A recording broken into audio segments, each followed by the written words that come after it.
Assalamualaikum warahmatullahi wabarakatuh. Halo teman-teman, perkenalkan nama saya Silma Rizky Aulia. Saya merupakan mahasiswi Universitas Indraprasta PGRI dari program Pendidikan Sejarah. Saya di sini akan menceritakan sebuah kisah sejarah yaitu tentang pertempuran 5 hari di Semarang. Jika ingin tahu tentang kisahnya, langsung saja check it out. Pertempuran 5 hari di Semarang. Perjuangan Indonesia untuk meraih kemerdekaan tidak semudah yang dibayangkan. Para pahlawan rela berkorban bertumpah darah untuk negeri Indonesia yang kita cintai. Setelah proklamasi, para pahlawan terus berjuang untuk mempertahankan kemerdekaan Indonesia. Dengan adanya pertempuran 5 hari ini merupakan salah satu contoh para pahlawan Indonesia untuk meraih kemerdekaan yang sesungguhnya. Seperti semboyan Bung Tomo, merdeka atau mati. Dalam hal ini, ungkapan tersebut membuat para pahlawan terus berjuang untuk mempertahankan kemerdekaan Indonesia. Pertempuran 5 hari terjadi pada tanggal 15 Oktober 1945 sampai 19 Oktober 1945 di Semarang. Setelah proklamasi yang dinyatakan pada tanggal 17 Agustus 1945, ternyata masih banyak tentara negara Jepang yang masih tinggal di Indonesia setelah proklamasi tersebut. Tidak sedikit dari tentara-tentara Jepang tersebut dipekerjakan di pabrik-pabrik seperti pabrik gula. Nah, pada saat itu pula ada negara sekutu yaitu Belanda datang ke Indonesia dengan bertujuan untuk melucuti senjata dan memulangkan tentara Jepang ke negara asalnya. Pada tanggal 14 Agustus 1945, para tawanan Jepang yang berada di pabrik gula akan dipindahkan ke Bulu. Di tengah jalan, tentara Jepang berhasil melarikan diri dan bergabung ke pasukan Kido Butai yang dipimpin oleh Nakamura dan Mayor Kido. Mengetahui hal tersebut, rakyat Semarang mencoba untuk melawan dan meminta untuk Jepang menyerahkan senjata mereka. Namun, Mayor Kido menolak hal tersebut untuk menyerahkan senjata mereka kepada rakyat Semarang.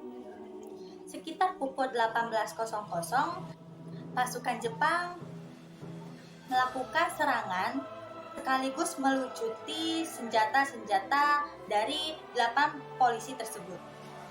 Setelah para anggota polisi ditawan oleh Jepang, maka muncullah berita bahwa Jepang telah meracuni reservoir Siranda. Setelah mendengar berita hal tersebut, maka Dr.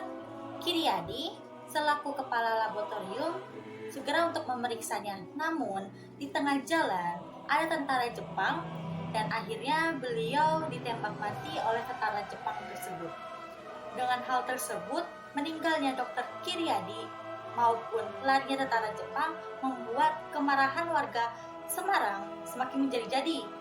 Dan tanggal 15 Oktober tahun 1945, Angkatan Muda di Semarang yang didukung oleh Tentara Keamanan Rakyat menyambut kedatangan 2.000 tentara anggota Jepang di Semarang. Peperangan pun terjadi di 4 titik di Semarang, yaitu ada di Kintelan, Jombang, Simpang 5, dan Pandanaran. Pada pukul 14.00, Mayor Kido memerintahkan anak buahnya untuk melancarkan serangan terhadap pasukan Indonesia. Namun, pasukan Indonesia tidak akan tinggal diam saja. Mereka ikut menyerang Jepang dengan membakar gedung amunisi mereka. Pada pukul 15.00, Mayor Kido memerintahkan serangan balik. Mengetahui serangan tersebut membuat Tentara Keamanan Rakyat mengirim bala bantuan ke kota Semarang.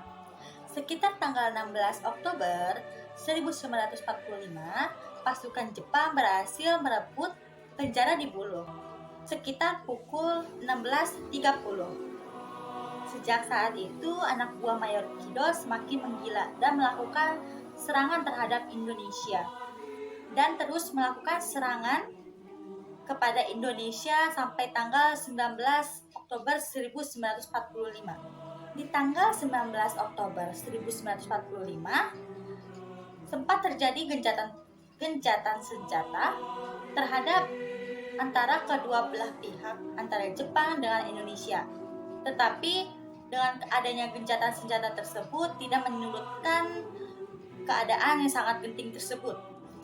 Pada akhirnya, pertempuran 5 hari di Semarang dapat diakhiri dengan setelah adanya Wongsonegoro selaku Gubernur Jawa Tengah maupun pimpinan dari Tentara Keamanan Rakyat yaitu Kasman Singodimedjo dan Sartono selaku perwakilan Indonesia. Mereka berunding dengan komandan tentara Jepang yaitu Letkol Nomura. Keduanya saling berunding dan berupaya untuk gencatan senjata karena sudah banyak korban jiwa yang berguguran dalam pertempuran 5 hari di Semarang. Selain itu, ada pihak sekutu yang ikut berunding dalam menyelesaikan pertempuran 5 hari tersebut, yaitu Jenderal Bethel sebagai perwakilan partisipasi dalam perundingan yang berlangsung pada tanggal 20 Oktober 1945. Untuk mengenang jasa-jasa para pahlawan pada pertempuran 5 hari di Semarang, maka dibangunlah sebuah monumen perjuangan yaitu Tugu Muda dan dibangun di tengah-tengah alun Semarang yang diresmikan pada tanggal 20 Mei tahun 1953 dan monumen tersebut yaitu Monumen Tugu Muda sudah menjadi sebagai cagar budaya nasional Indonesia. Dalam pertempuran 5 hari di Semarang dapat kita ambil, janganlah kalian melupakan sejarah karena dalam peristiwa sejarah tersebut ada beberapa makna yang dapat kita ambil. Dan jangan lupa hargailah perjuangan para pahlawan. Sekian dari storytelling hari ini. Apabila ada kesalahan, mohon maaf. Wassalamualaikum warahmatullahi wabarakatuh.